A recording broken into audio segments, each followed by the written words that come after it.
6 out of 10 Americans, and this was actually done about 10 years ago by the CDC, so it could actually be worse than this now, but 6 out of 10 Americans have a chronic disease. 4 out of 10 Americans have 2 or more chronic diseases. 8 out of 10 deaths nowadays are caused by chronic disease. So what's really damaging America and compromising our longevity and our life expectancy, it is chronic disease. It's not getting run over by a truck. I mean, people do die that way, but 80% of the deaths now come from things like heart attacks and strokes and cancer and diabetes and things like this. And so today we're going to talk about yeast or Candida. There's several different kinds. We're going to talk about that. We're going to talk about things that you should not eat, things you should eat, natural ways that you can get rid of it. In the PDFs is also the questionnaire that we use in my functional medicine practice to kind of give us an understanding of if the person might have yeast overgrowth. Okay, so this is my elevator speech. With 60% of Americans having a chronic disease, people are wasting more and more time in doctors' waiting rooms. Tucson Functional Medicine offers healthcare programs to get to the cause of your health issue. So you can spend less time in waiting rooms and more time enjoying the quality of life that you deserve. So the dangers of Candida, that's what we're going to talk about today. Okay, so like I say, sit back, listen. Don't try to take notes. Don't try to do this. We're going to go way too fast for that. Like I said, in the PDF handouts will be the transcript of everything that I'm saying and a lot more. There's actually way more stuff when I write these things. You know that saying, my eyes were bigger than my stomach? Well, it's always that way with these talks. I write out a ridiculous amount of stuff, and then when I actually get there and time it, it's way too long, and we have to start cutting things out, stuff like that. So thank you for joining us, and just sit back and listen, okay? In the next hour, we're going to discuss everything you need to know about Candida and natural ways to heal it, prevent it from coming back, things like that, okay? So the first question is, what is Candida, okay? So the human being, 75% of the DNA inside a human being is not ours. It is all the bacteria DNA that we have inside our body. So DNA bacteria is 3-to-1 ratio. 75% of it, or 3-to-1, it comes from bacteria that we have inside our body, not us. So we have 10 times more human or non-human cells inside our body than we have human cells. So we're actually made up mostly of DNA and cells that aren't actually us. But we need that, and we'll get into that. We need that to actually be able to digest our food and process things and stuff like that. So there's 3 types of candidiasis, okay? We have Candida that affects the mouth, the throat, the esophagus. A lot of times this will be called thrush. You have vaginal candidiasis, and you have invasive. Now invasive, this species enters the bloodstream, and when it's called invasive in medical terms, it just means it's throughout the body. It's not staying in the digestive system or something like that. So those are the 3 main headings of Candida. Now this is the most common one, Candida albicans. This makes up at least 50% of all the cases of Candida, okay? It is an opportunistic bacteria, which that means that it is just hanging around waiting for the opportunity to overgrow. Now we normally have yeast in our microbiome, and later on we'll show you the test that we actually run that actually looks at the microbiome. And what we're looking for in that, we don't want to eliminate those bacteria, but we want to have a balance of those bacteria, okay? So this is an opportunistic in nature, all right? The environment in which Candida albicans thrives, a compromised immune system, low counts of beneficial bacteria due to antibiotic use, high stress levels, excessive sugar intake, and hormonal imbalance. So if we have any of those things, it makes us more susceptible to an overgrowth of Candida albicans, okay? And like I say, all of this is going to be in the PDF called the transcript, because we're just going to start railing off a bunch of stuff here. So common symptoms include fatigue, bloating, flatulence, anxiety, depression, vaginitis, itchy skin, decrease in memory, decrease in concentration, brain fog. We hear brain fog a lot, okay? Can be from yeast overgrowth. Could be from other stuff too, but it can be. So here we have Candida tropicalis, okay? This is the second most common species of bacteria. This can be up to 30% of the cause Candida bloodstream infections, okay? An overgrowth of this species has been linked to nervous system disorders. One of the other things I treat in my clinic is neuropathy and restless leg. And when we first learned this, a couple decades ago, we actually tried to make a correlation and actually test Candida and see if we could have a connection with neuropathy and restless leg by finding people that had this type of Candida. And we actually did find that about 20–25% of our patients had this kind of Candida, and we were able to kill it. That helped their neuropathy and their restless leg. Okay, individuals who are more susceptible to this type of yeast overgrowth are diabetics, patients with leukemia, patients with lymphoma. This type of overgrowth usually occurs in the gastrointestinal tract and on the surface of the skin. So common side effects for this is diarrhea, excessive gas, stomach cramps, skin irritations, including restless itching, eczema, and hives. This species of Candida is becoming more and more resilient to the antifungal drugs because we are using them so much more often. Candida glabrata, I guess is how you pronounce this one. This is mostly in the mucosal membranes, and it's systemic all around the body. It causes infections caused by Candida glabrata have increased significantly due to the growing use of immunosuppressant agents. So as we begin to use more immunosuppressive agents, we're seeing a rise in this type of Candida infection. This can make up anywhere from 10 to 30% of the Candida infections. This is usually the one for oral thrush. Okay, from a doctor's perspective, we look at a child's throat and we see this white stuff on the inside of the throat area. And usually that's thrush. We do a test and find out, but thrush can affect anyone. However, it's more frequent in babies, toddlers, older adults, and people with immune deficiencies. If this is left untreated, thrush can spread to other parts of the body, including the lungs, the liver, and those who are immunocompromised. Now, immunocompromised is something that we've been really focused on lately because of the coronavirus, COVID-19, because the people that are the most vulnerable to coronavirus is immunocompromised people. And being immunocompromised makes us more susceptible to so many different things, okay? And Candida is just one of them. So Candida parapsilosis. This makes up about 30% of the Candida infections. It usually will affect the nails and the tissues infections as well as fungal blood infections.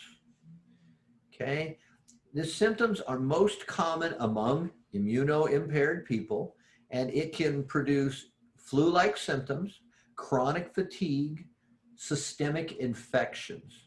Okay, there's an interesting fact about this one. They're having, you know, we kind of all know that the only place that you really ever get like staph infections or sepsis or things like that is at the hospital. Well, in the European hospitals, they're getting all of these cases of this type of Candida coming from the hospitals. So it has a higher resistance to antimicrobial drugs, and it's become a severe cause of concern in European hospitals. Like MRSA here, you know, a lot of times you'll hear that people went to the hospital and they got MRSA. Well, over there, one of the big things that they're getting is this type of Candida. So it's actually kind of interesting. So this one is called Lus Atanu, is how you pronounce that. I had to look it up, I wasn't sure. And this is more rare, only makes up about 1% of the Candida issues. Candida, this type of Candida has been linked to several cases of Candemia, blood infections, systemic candidiasis, which is all over the body, including sepsis and pyelonephritis. So that's an issue with the kidneys. And a potentially, oh, I guess that's just what I said, a potentially serious kidney infection, okay? So this is kind of rare, but this is can definitely be an issue. But the one that we're most common with, or most understanding with, and we hear about, is the Candida albicans, okay? Candida albicans is the biggie. That's the one that we hear the most about. So what can cause Candida overgrowth? Now, in one of the emails that we sent you, once you registered for this leading up to this, there was a video link. Now, if you happen to watch the video link, it told you about 3 huge causes of Candida in our society. One is beer, one is sugar, most everybody knows that one, and one is kombucha tea. That's a huge cause of Candida overgrowth. Well, we're gonna talk about a few more, but that was in a video that we sent you. I hope some of you saw that anyway, but there was a link in one of the emails that we sent you leading up to this webinar today that had a video in it, and that was what we talked to you about. So what are other common factors that can cause Candida overgrowth? Antibiotics, and that is huge. Back in the 80s, we started giving out antibiotics like candy. And we started giving it out for everything, because the basic belief system back in the 80s was that, well, even if it doesn't fix whatever the issue is, it can't really hurt people.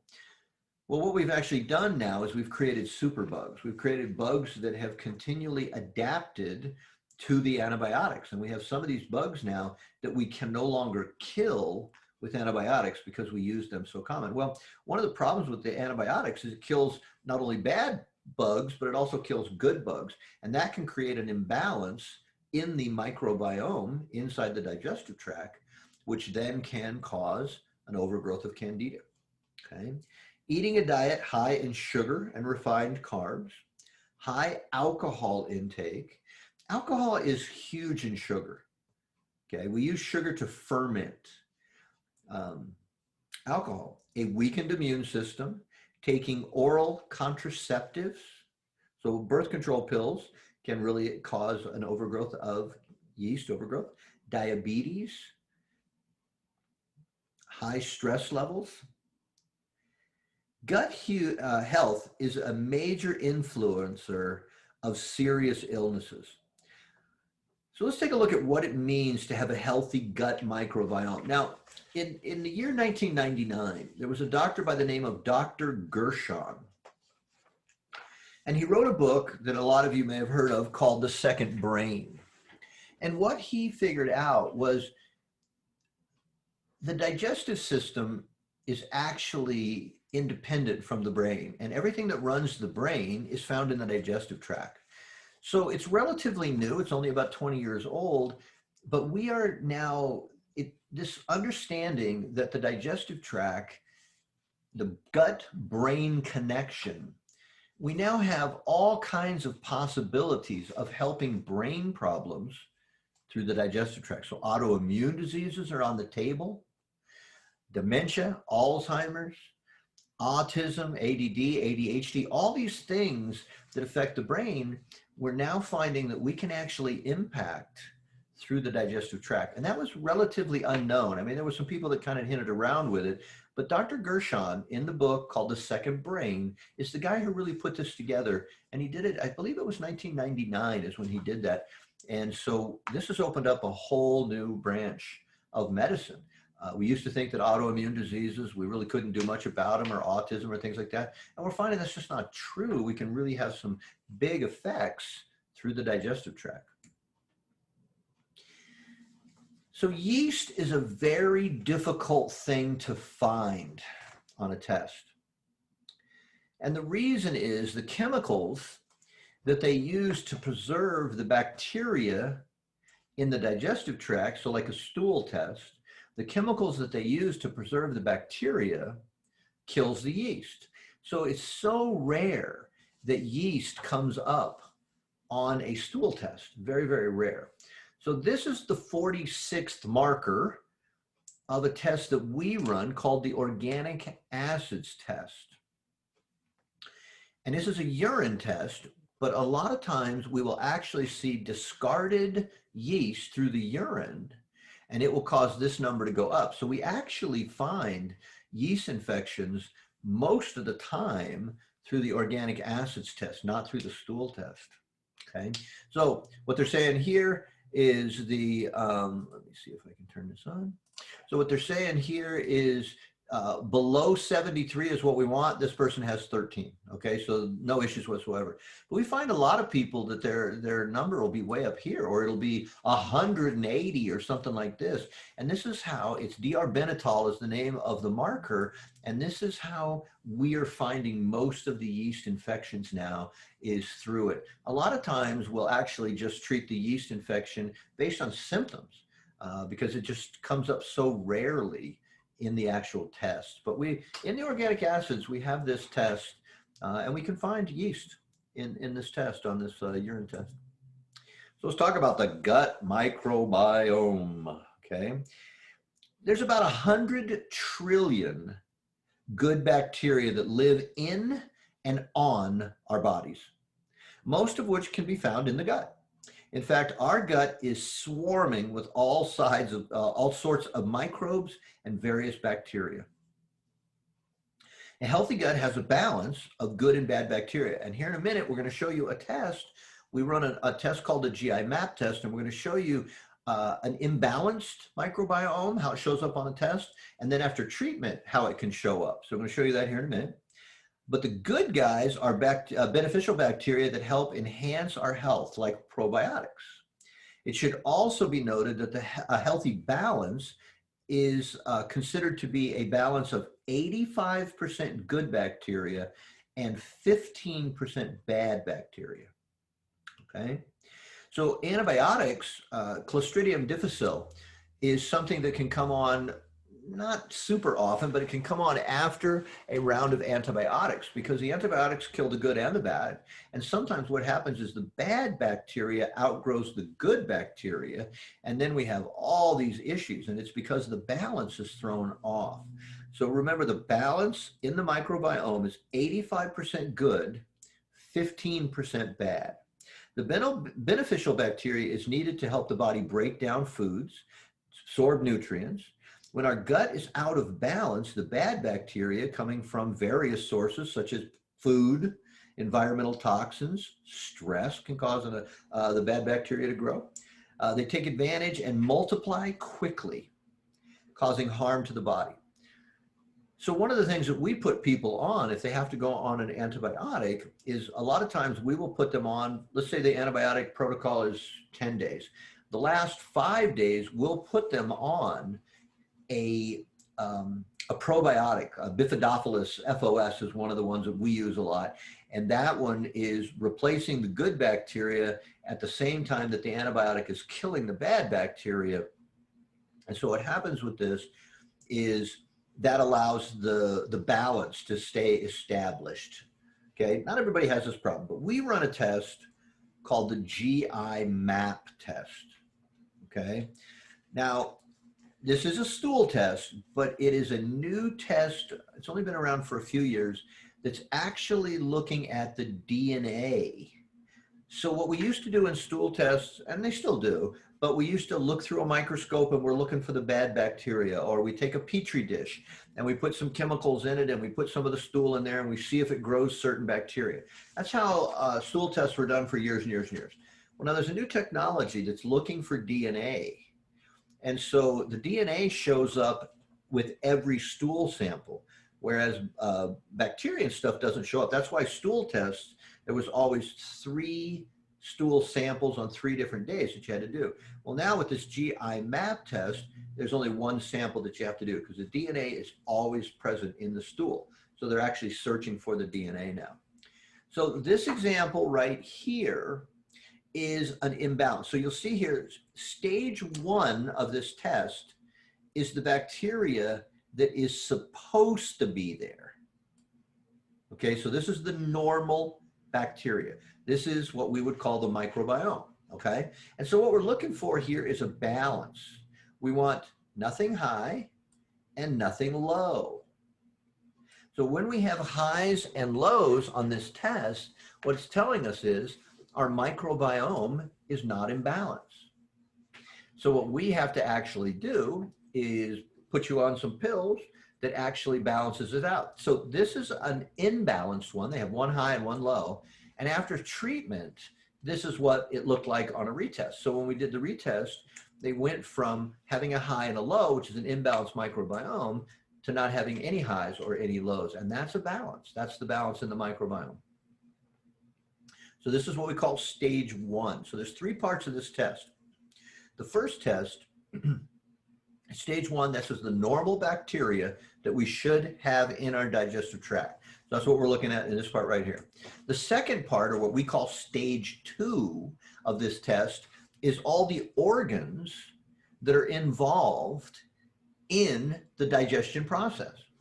So steatocrit here is the marker for the gallbladder. Elastase is the marker for the pancreas. Beta-glucuronidase is the marker for how well your liver is working with your digestive system. Then we're always looking for blood in the stool. We don't want any of that. And then we get into immune response. So this doctors will call SIG-A, or it's secretory IgA. And this is our first line of defense. And this is always in our digestive system. And what makes IgA unique is it's non-inflammatory.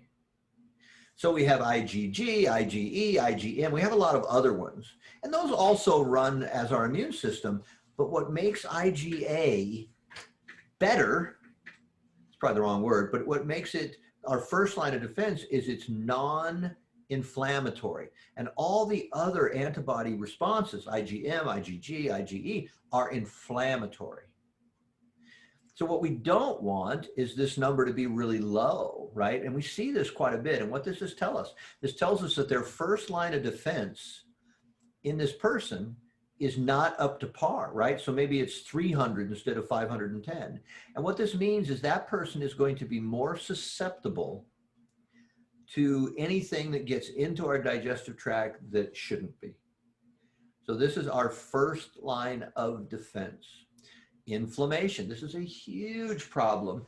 In the November of last year, 2019's issue of the ARP Bulletin, the magazine they send out every month, it actually said, November of 2019, that we have now found the secret to chronic disease. And it's all about inflammation. And now natural doctors have been talking about inflammation being underlying every health cause, every health problem that we have for decades and decades and decades. But now the medical doctors are beginning to look at it. And so it was actually written up, and you can go back and look at that. I don't know if they have it in the library or something like that, or maybe they would have it online nowadays. I don't know.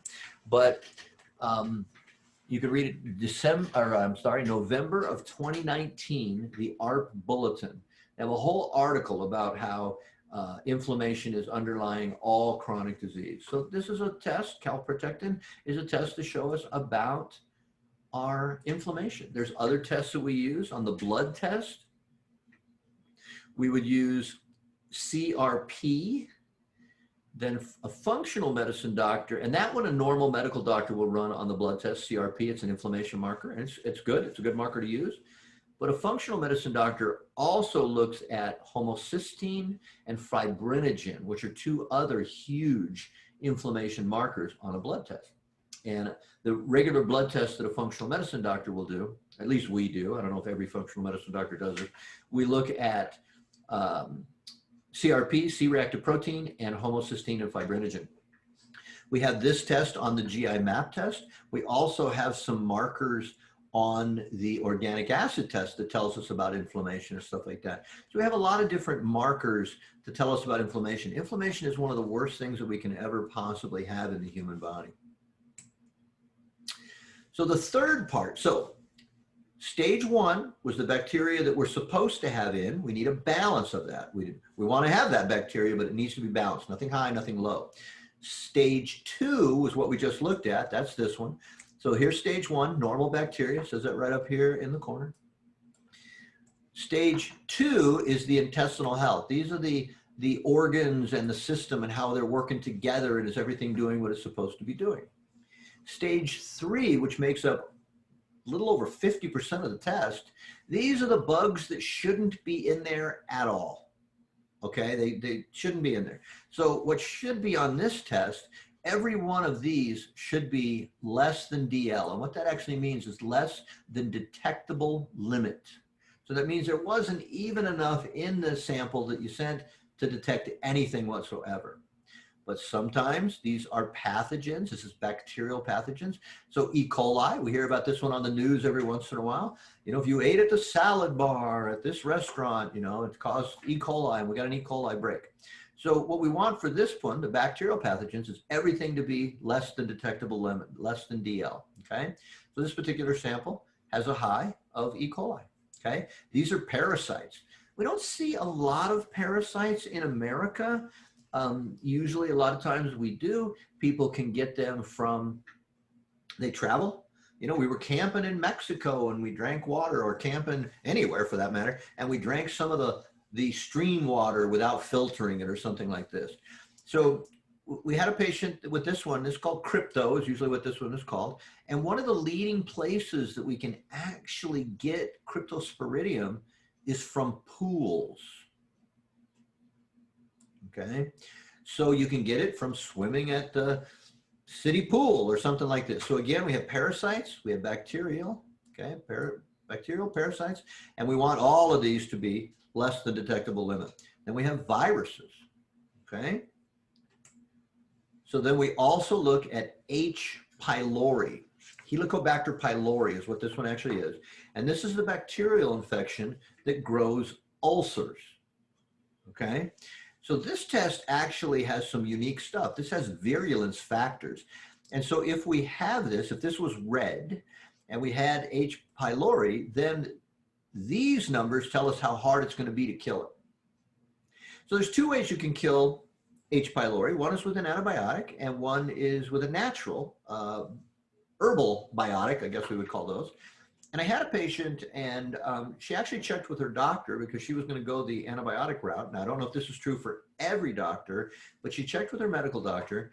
And what he said was the only way the insurance would pay for the actual antibiotic to treat H. pylori was they had to do an endoscopy. So put a scope down your throat, and they had to look at the stomach and actually see that H. pylori had created an ulcer.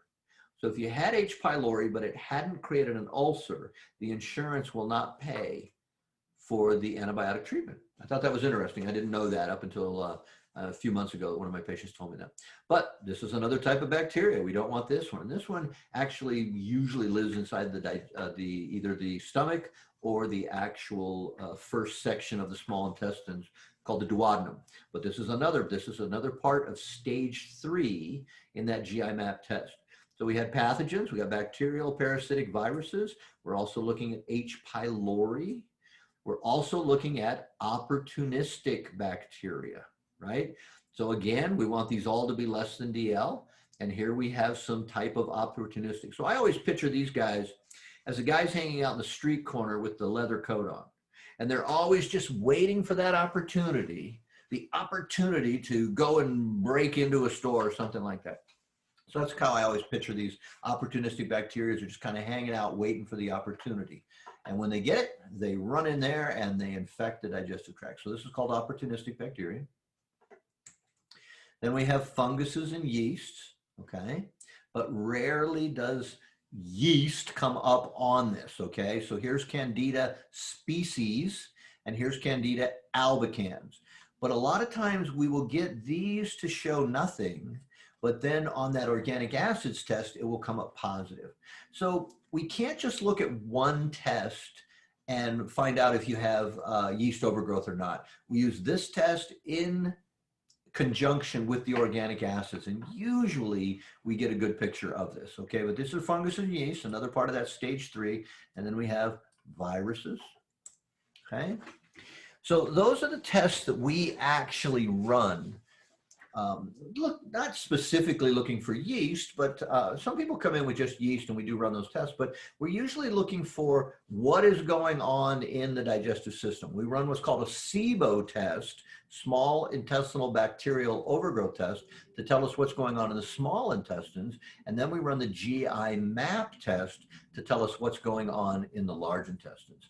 Then we run the organic acids test. That tells us about the mitochondria, your brain chemicals, all that kind of stuff, but it does have that last marker on the test, number 46, does tell us about yeast.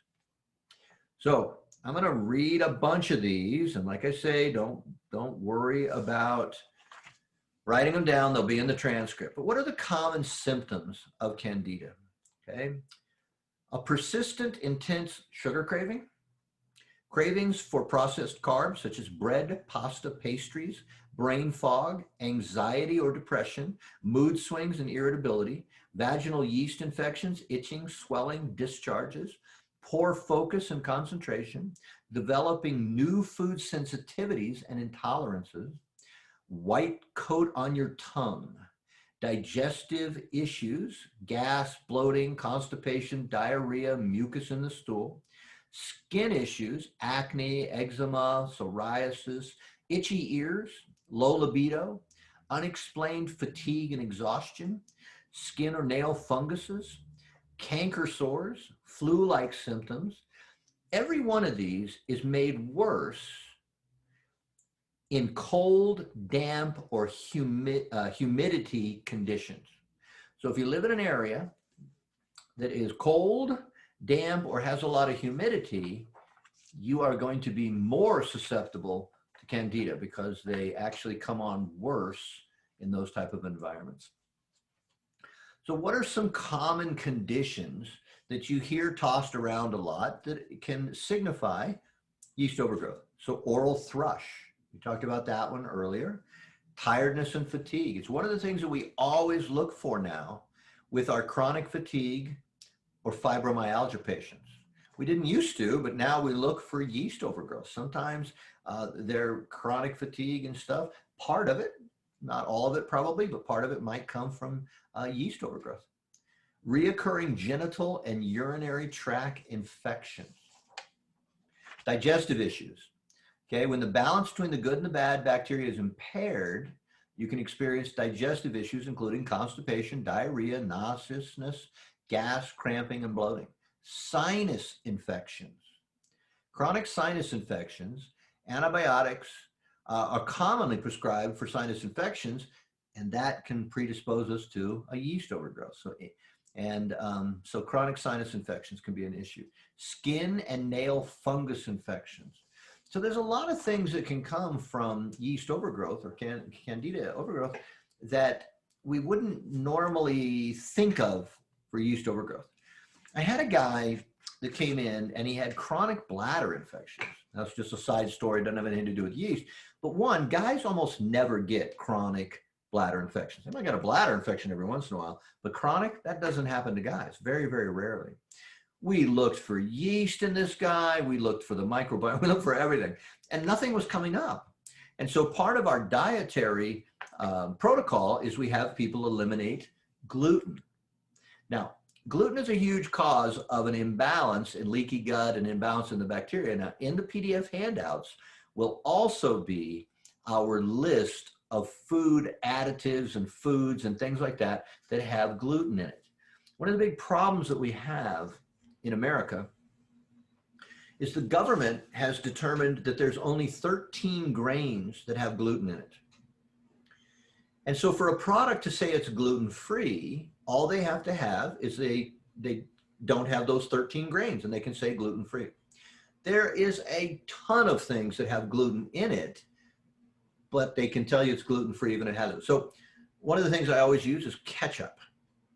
So, we have Fry's here, which is owned by Kroger's, And we bought some ketchup, and it was on the door of the refrigerator, and I looked at it, and right on the label it said a gluten-free food. And I thought, well, I know that's not true. So I grabbed the bottle and I looked at it. Well, one of the ingredients in this gluten-free food was natural flavorings. Well, natural flavorings includes gluten. So even though they say gluten-free, almost everybody who's ever come into the office and told me that they're off gluten, when we give them the list of everything that has gluten, they say, oh my gosh, I guess I'm not actually off gluten. So in your PDF handouts, we gave you, it's a 5-page list of all the things that include gluten. There's gluten in toothpaste and shampoo and makeup and lotions. I mean, it's everywhere. Sometimes there's even gluten in supplements. Okay, so getting back to the guy with the chronic bladder infection, we took him off gluten, and guess what went away? Chronic bladder infections that he'd had for over 15 years, and we took him off gluten. Now, I was assuming it would be yeast, and we were looking for all that. Completely wrong. It wasn't the yeast at all, but we took him off gluten as part of our dietary protocol, and all of a sudden his chronic bladder infections went away.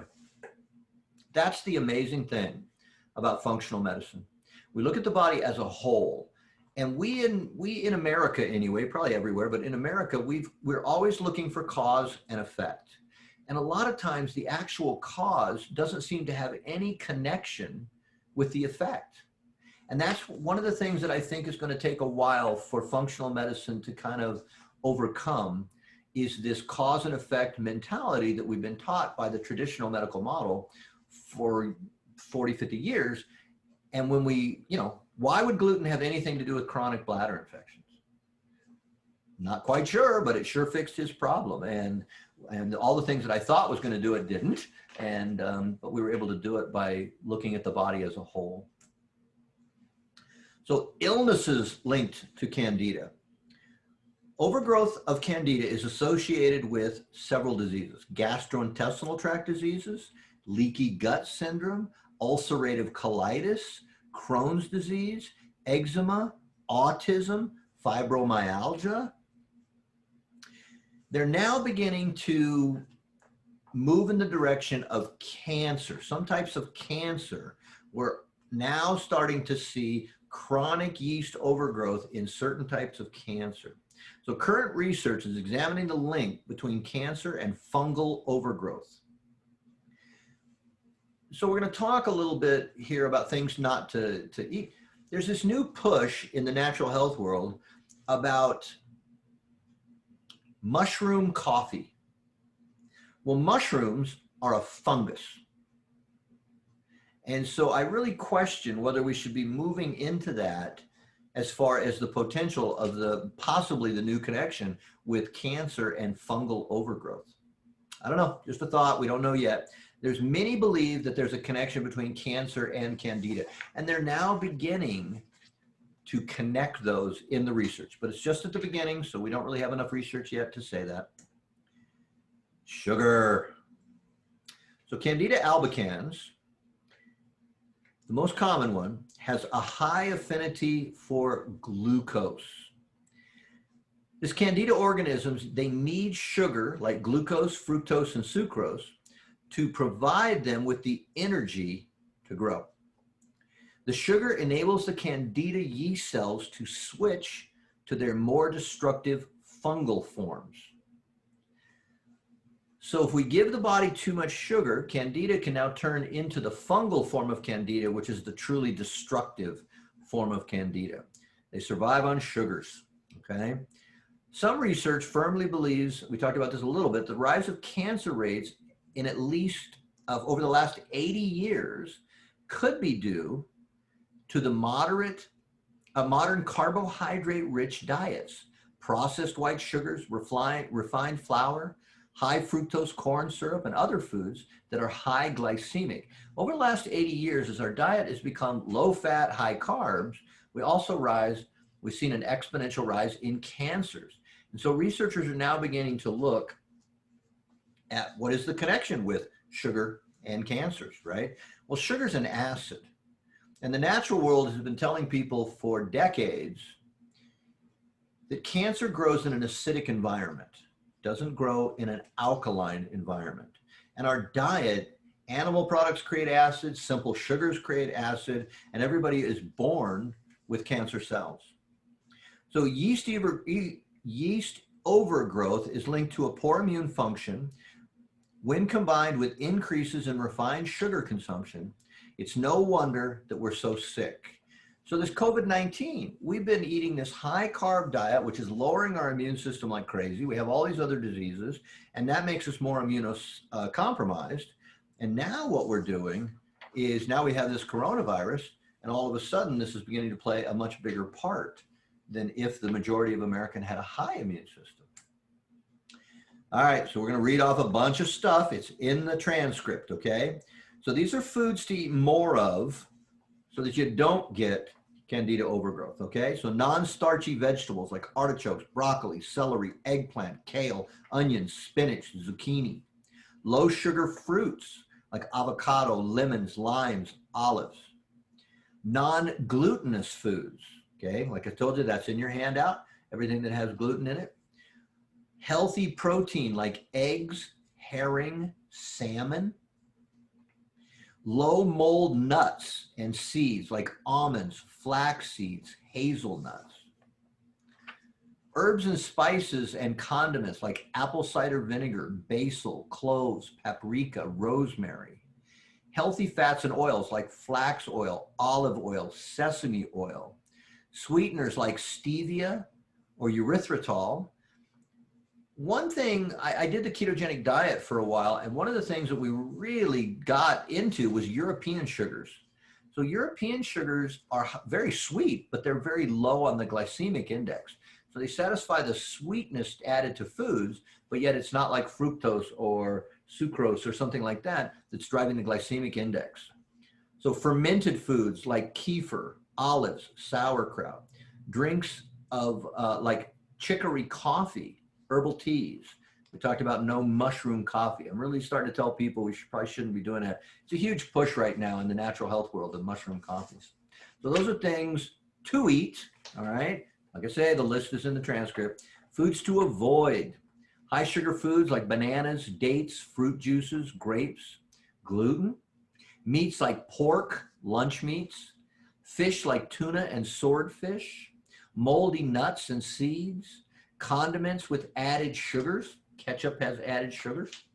Refined and processed vegetable oils. Sugar and sugar substitutes. One of the worst things for yeast overgrowth is fake sugars.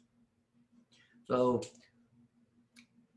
all the fake sugars, the pink sugar and the blue sugars and all those packets that you see at the restaurants. Caffeinated and sugar drinks, alcohol. Okay. So I'm not going to spend a ton of time on this because we have two options. We have a liquid only cleanse, and we have option number 2 is over a period of 3 to 5 days. Now, I'm going to go over it really quickly, but remember both of these formulas. This comes from Dr. Axe, actually. Dr. Axe, he created these, and he's a brilliant guy. I've known him for years and years and years, and we just took his information. So in the transcript, on page 18 of the transcript, by the way, these Candida cleanses, and he's the one who created these. And so we're going to talk about it just briefly, but the actual formula is in the transcript, okay? Option number 1 is a liquid only. You make a vegetable broth from organic onions, garlic, celery, kale, sea salt, pure water for 1 to 2 days. Drink only the broth and lots of water throughout the day. This can be repeated every few weeks. It can be a jump start for option number 2. Like I say, we rallied that off very quickly. Option number 2, and if you're watching this on YouTube, in the description of the video will be the link to go to the Dropbox file where all the PDFs are that we gave to the people that actually attended this live. And so we've actually put that in the description of the YouTube video. Now our YouTube channel, Tucson Functional Medicine, we upload all of our webinars and a lot of other types of videos to our YouTube channel. Okay, so option number 2, so the first one is liquid only. Over a period of 3 to 5 days, you eliminate sugars, fruits, starches, and alcohol from your diet. You'll be eating mostly steamed vegetables and be drinking plenty of water. Avoid starchy vegetables, which may contribute to sugar levels and feed the Candida, such as carrots and radishes and beets and sweet potatoes and white potatoes and bitter greens, and topped with coconut oil and apple cider vinegar is also recommended. Both those formulas are in the transcript. So what can we actually take that will help us if we do have a yeast overgrowth? Okay, again, there's a ton of this stuff. It's in that handout. So natural supplements can help. Coconut oil contains lauric acid and caprylic acid, which can effectively kill off harmful yeast overgrowth. Milk thistle, which is a great cleanse for the liver from medications, and what we get toxins in the liver from medications, environmental pollutants, heavy metals, things like that. Milk thistle is excellent to detox the liver. Vitamin C will help your immune system a boost. Clove oil, oregano oil, myrrh oil are great options to help kill funguses, including Candida in the body. Lavender oil also inhibits the growth of Candida and is effective in preventing the stress from Candida infection. Bentonite clay. Now, in the handouts is also a handout called Dr. T Eats Dirt Every Day. And we're going to talk about diatomaceous earth. So bentonite clay is not bad, but diatomaceous earth is actually better. Do not run out and buy diatomaceous earth until you've read that handout in there, because if you get diatomaceous earth that isn't food grade, it can rip your insides to shreds, because people use diatomaceous earth in their gardens and stuff. But if you're going to put this inside your body, you want it to be food grade. So read the handout in the PDFs. Probiotic supplements can reduce Candida growth and protect against infections. So there is a 5 steps to the natural treatment. Again, it's in the PDF transcript. So 1, you need to starve the yeast by cutting out sugars. That's the hardest part. Killing yeast is actually not that difficult. The problem is keeping it gone. Okay. The diet must be low in sugar, and we, as Americans, we put sugar in everything. I read an article one time that said McDonald's actually soaks their French fries in a sugar water solution before they cook them. So we use sugar on everything in this country. So it's difficult. Killing it's not that hard. Keeping it gone. They say that yeast is like a cockroach, and they say that cockroaches are one of the things that will survive a nuclear blast. Yeast will also survive a nuclear blast. I guess if we die, then the yeast will die. But yeast is so difficult to get to stay gone. Not difficult to kill. People feel good for a while, but then it comes back. So step 1, starve it, cut out sugars and yeast-containing foods. Step 2 is break down and kill the yeast overgrowth with the natural oils that we just mentioned a minute ago. Step 3 is repopulate the microbiome with healthy bacteria. Step 4 is natural detox defense, liver cleansing. We talked about milk thistle. Step 5 is get plenty of sleep and avoid unnecessary stress. We have an actual test that we run in our functional medicine clinic. It's called an adrenal cortical stress test. And this actually tells us, everybody says they're not stressed, but everybody is.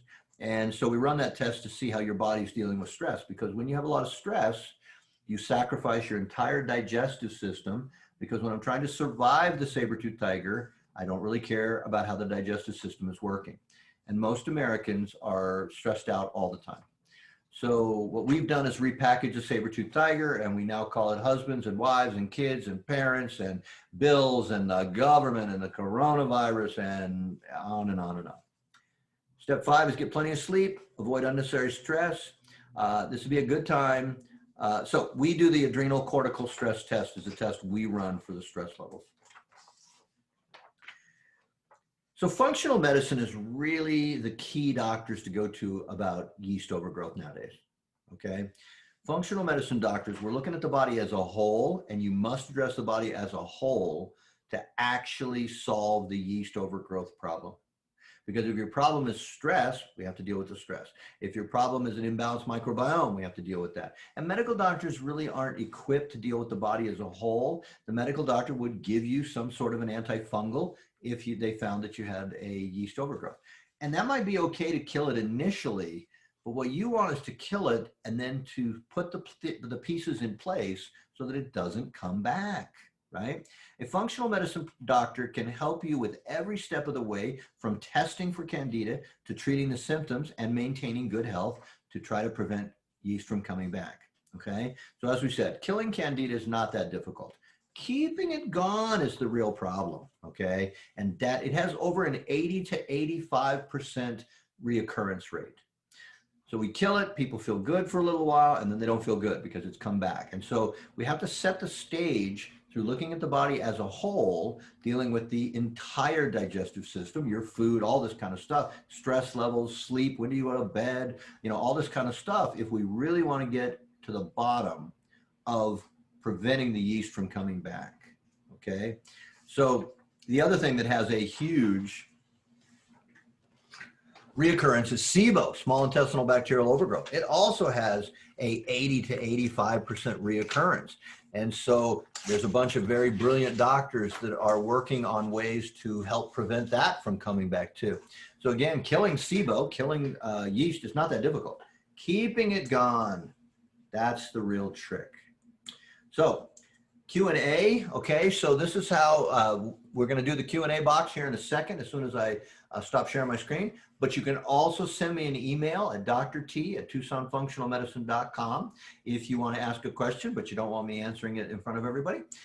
You can also book a free discovery appointment to discuss your particular issues, right? We tell everybody we do discovery. We do a lot of discovery appointments. And you can either come in the office if you live here, or you can do it by a Zoom call, what we're now telemed. You're hearing a lot about that because of the coronavirus. We have patients all over the US, all over the world now. And how you book that is at our website, TucsonFunctionalMedicine.com. And you go in there, and the menu across the top, one of the pull downs, I think it's Contact Us, is the name of the menu. And you click on that, and it pulls down another little menu. And one of the menus is Book Appointment with Dr. T. And you can book a free discovery appointment at no cost to you. You shouldn't have to pay money to figure out if functional medicine is a good option for you, okay? Because it isn't for everybody. You know, a lot of people want a pill and they don't want to have to actually do anything. That's not functional medicine, right? But I don't think you should have to pay me to find out that you hate me and you don't want to work with me, or functional medicine isn't a good fit for you. So remember, functional medicine is healthcare 2.0.